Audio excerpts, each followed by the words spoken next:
In this video, we'll showcase the use of a top-chord joist Revit family system. It includes both the joists and the beams, with automatic dimensionings for the elements.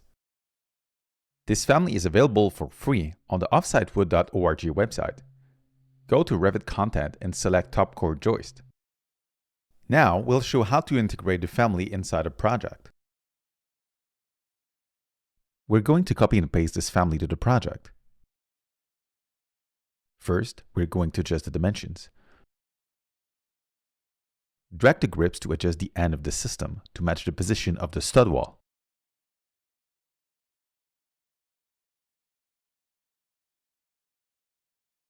You can also directly adjust the dimensions by typing a value in the user length and user depth parameters.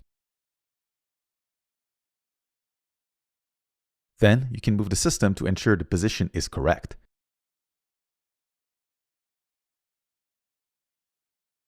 Since the span is long for the beams, we'll copy another instance of this family. We need columns at the center. Now let's go to the section views to have a look at the system. The height of the joist is automatically calculated based on the dimensions. Of course, these are for informational purpose only, and you must validate all dimensions with your structural engineer. Then you can adjust the beams at each end of the system. You can pick between wood and steel option in this drop-down menu. You'll notice that when you switch from wood to steel, the value of the beam is automatically adjusted to reflect this joist based on the structural dimensions. You can also check this box to remove the beam entirely.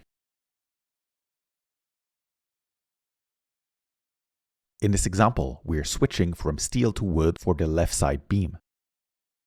For the wood option specifically, you can pick between different preset beam width. The height of the beam will be automatically adjusted. Of course, a beam that is more thin is going to be deeper.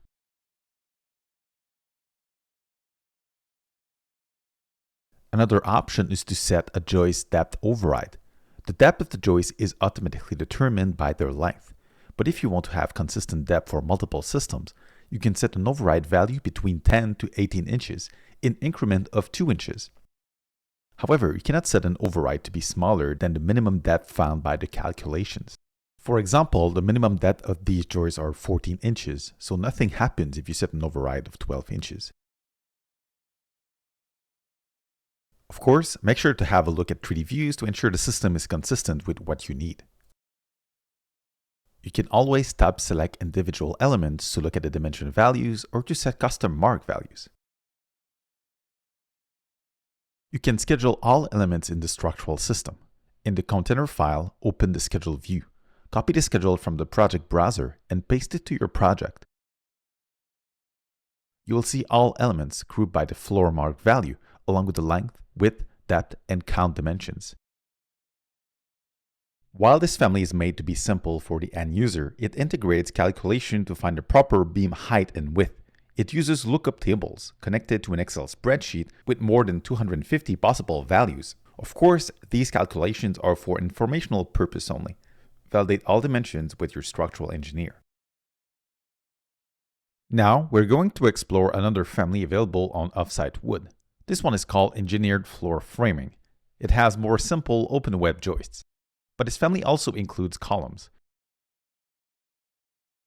We copy and paste it to the project and adjust the dimensions to match this apartment.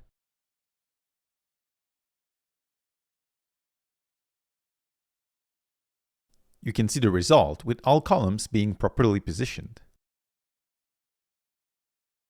While this family doesn't automatically calculate the depth of the beams as the top-chord family did, you still have a few interesting options in the type properties. For example, you can adjust the joist spacing and set a different column option in the drop-down menu.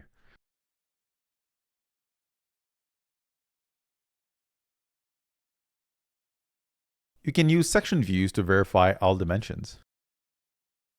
Finally, we'll demonstrate the use of a low LOD family. This includes columns and translucent solid elements to represent the thickness of the floors and ceilings.